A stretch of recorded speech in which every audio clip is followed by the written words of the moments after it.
Hello everyone, I am CA Manas Arora और मैं CA intermediate को advance accounts and financial management का सब्जेक्ट पढ़ाता हूँ।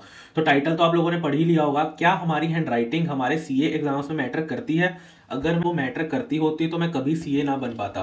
तो इसका मतलब है कि हम जो मर्जी जैसे मर्जी लिखाएं तो हमको मार्क्स मिल जाएंगे। क्या ये बीकॉम का पेपर नहीं है? क्या ये ट्वेल्थ का पेपर नहीं है जहाँ पे extra marks for good hand writing मिलते हैं? माना कि आपकी राइटिंग गंदी हो सकती है, बट आपकी राइटिंग रीडेबल होनी चाहिए। सामने वाले को आपकी राइटिंग देखकर आपका आंसर पढ़ाया जा सके। तो ये जो सीरीज है या फिर ये जो हमारी डिस्कशन है, इसको मैंने 3 पार्ट्स में बांट दिया क्योंकि हमारे 3 तरह के एग्जाम्स होते हैं जो मेरे को लगता है।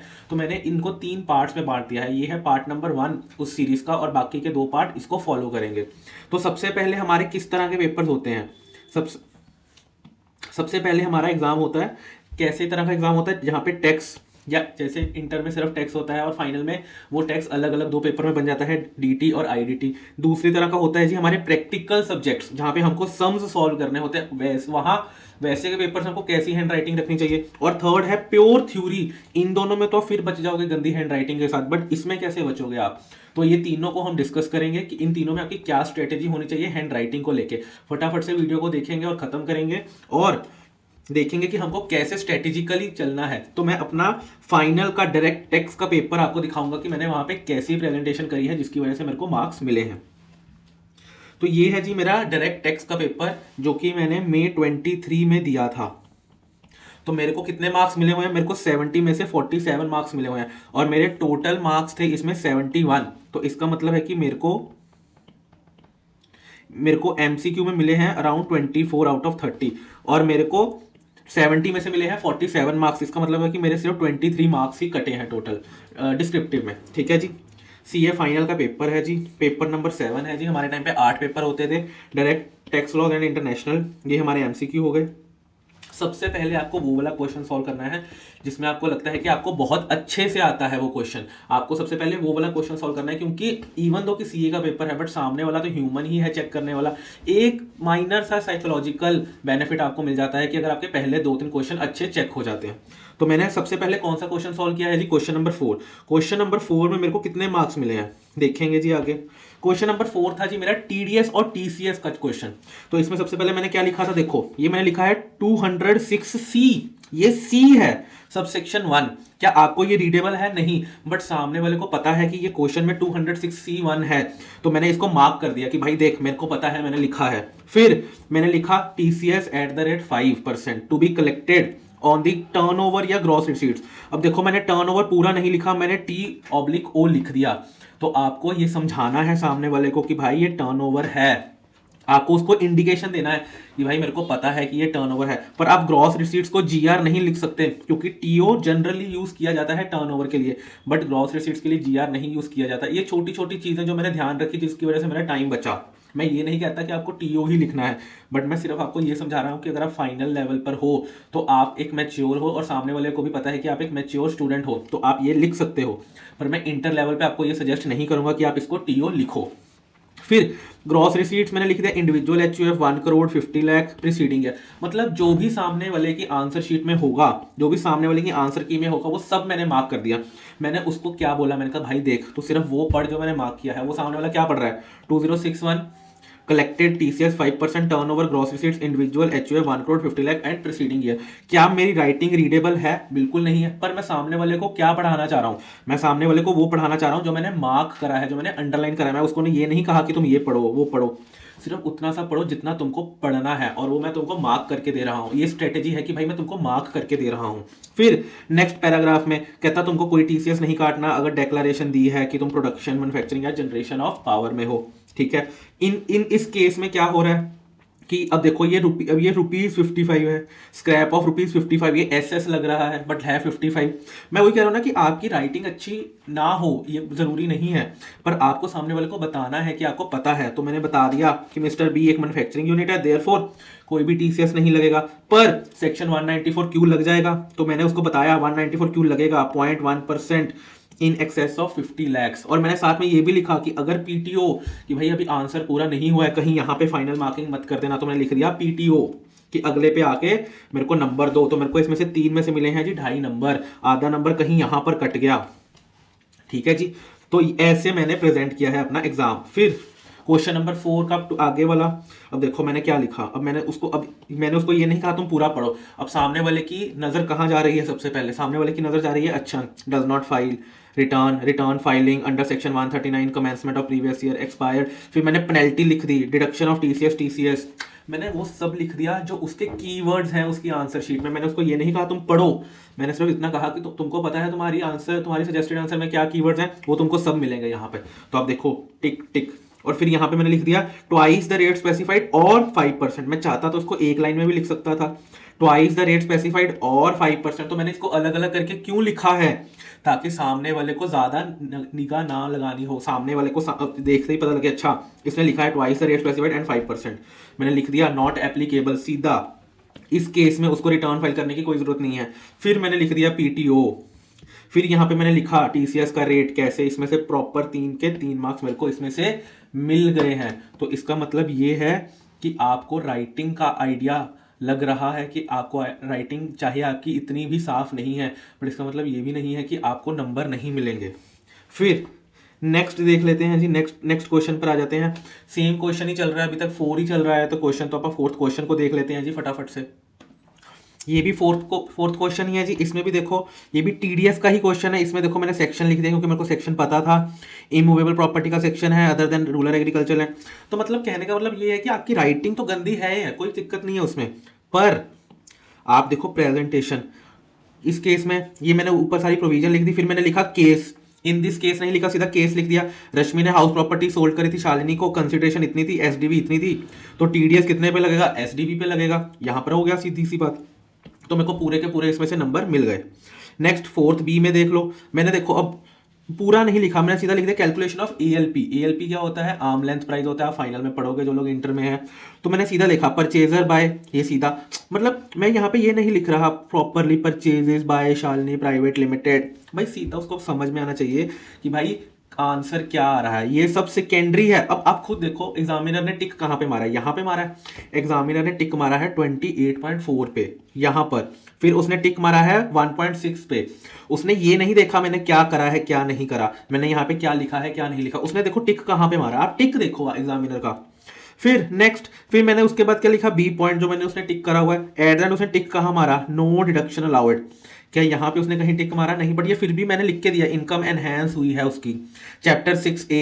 ये सब मैं उसको लिख के दे रहा हूँ कि भाई तू देख ले, मेरे को आता है, तेरे को मेरी राइटिंग में घुसने की जरूरत नहीं है, तू सिर्फ उतना ही देख जितना मैं तेरे को दिखाना चाहता हूँ। वैसे ये वाली स्ट्रेटेजी होनी चाहिए आपके टेक्स्ट के एग्जाम के लिए। तो आपको ऐसे ही आगे भी आपको ऐसे ही चलते जाना है, बट आपको ध्यान के रखना है जहां आपको सेक्शन नंबर पता है आपको सेक्शन नंबर जरूर लिखना है और हाईलाइट करना है।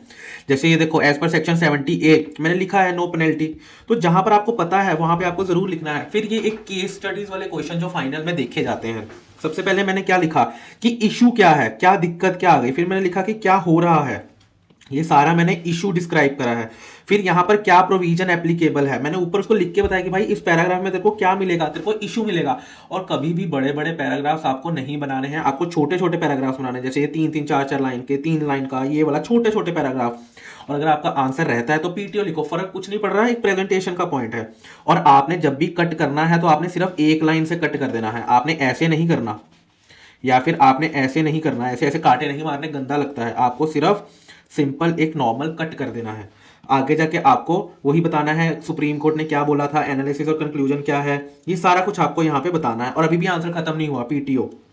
फिर नेक्स्ट सेम तरह का पार्ट है, ऐसे का इशू बता दिया, प्रोविजन बता दी। अब मैंने यहाँ पे ये नहीं लिखा इशू इन्वॉल्व, मैंने पूरा नहीं लिखा, मैंने उसको हाईलाइट कर दिया कि ये इशू है, क्योंकि भाई इससे भी तो टाइम बचा ना। अगर मैं इन्वॉल्व लिखता, मैंने इससे अच्छा इसको ऐसे गोला ही मार दिया। फिर मैंने प्रोविजन को ऐसे गोला मार दिया। गूगल एलएलसी का एक ऐसे का क्वेश्चन आया था हमारे पेपर में, तो देखो यहाँ पे मेरे को पूरे के पूरे 4 नंबर मिले, क्योंकि मैंने सब कुछ हाईलाइट करा है, वेव ऑफ, प्रोविजन क्या कहती है, कंक्लूजन और एनालिसिस क्या होगा मेरा। तो ये सारा कुछ लिखने के बाद मेरे को पूरे नंबर मिले हैं। नेक्स्ट क्वेश्चन नंबर 5 पे आ जाओ। वही आपको सीधा सिर्फ से अगर आपको प्रोविजन पता है, अगर आपको सेक्शन नंबर पता है तो जरूर लिखना, पर गलत सेक्शन नहीं लिखना। सेक्शन नहीं पता कोई बात नहीं, पर गलत सेक्शन नहीं लिखना। सिमिलरली सेम तरह का करा है। ये तो हो गई जी थ्योरी वाले। ये देखो ये न्यूमेरिकल्स मैंने कैसे सोल्व किए हुए हैं टेक्स्ट के।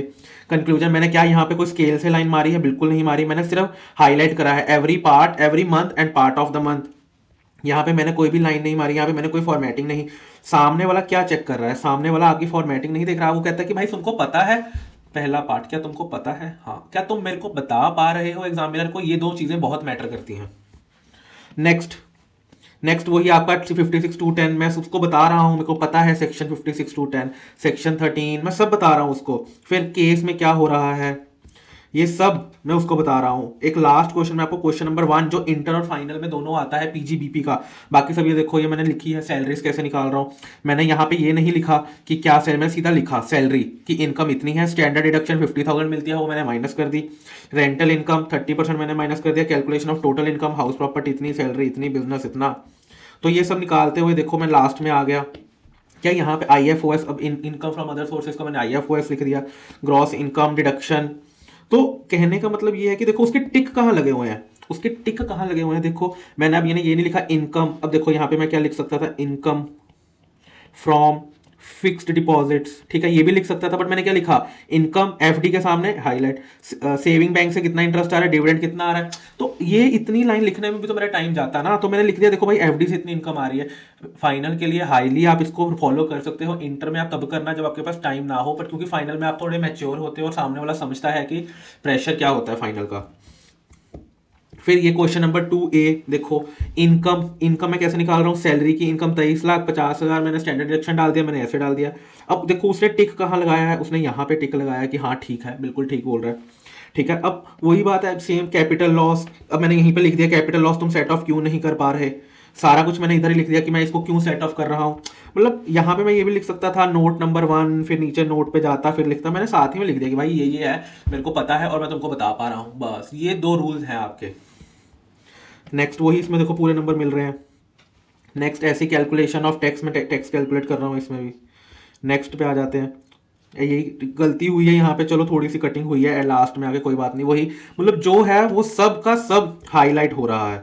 फिर क्वेश्चन नंबर 1 जो मेन क्वेश्चन 14 मार्क्स का आता ही आता है, इनकम P&L में जो हमको इनकम दी होती है, जो मेरे को बिजनेस के P&L में, वो यहाँ पे आ गई। एडवर्टीजमेंट का एक्सपेंस, मैंने कहा कि expense paid in cash more than 10,000, तो मैंने इसको ऐड कर दिया। रिपेयर्स टू मशीनरी जो मैंने इसका करना था वो मैंने कर दिया, साथ में मैंने लिख भी दिया कि भाई मैं ऐसे क्यों कर रहा हूँ, हालांकि गलत है, बट फिर भी आप ऐसे कर सकते हो कि साथ में ही लिख दो, नीचे नोट बनाने की जरूरत नहीं है, जो भी आप एडजस्टमेंट कर रहे हो साथ में लिख दो कि भाई ये इसीलिए एडजस्टमेंट हो रही है। कोई बात नहीं, क्वेश्चन थोड़ा लंबा हो जाएगा, बट साथ में तो लिखोगे, आप भी नहीं भूलोगे, एग्जामिनर को भी पता होगा कि भाई इसने सब कुछ लिखा है।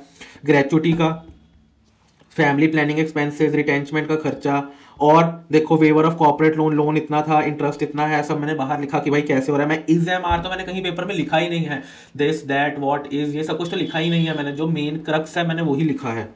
मार्क टू मार्केट लॉसेज, ये सब, यहाँ पे कुछ गलती हो गई, मैंने इसको काट दिया। क्लोजिंग स्टॉक की वैल्यूएशन है जी, IFOS की income, deemed dividend up to accrued profit वो लिखा है, सब्सटेंशियल टाइम, सब्सटेंशियल इंटरेस्ट है इन कंपनी है।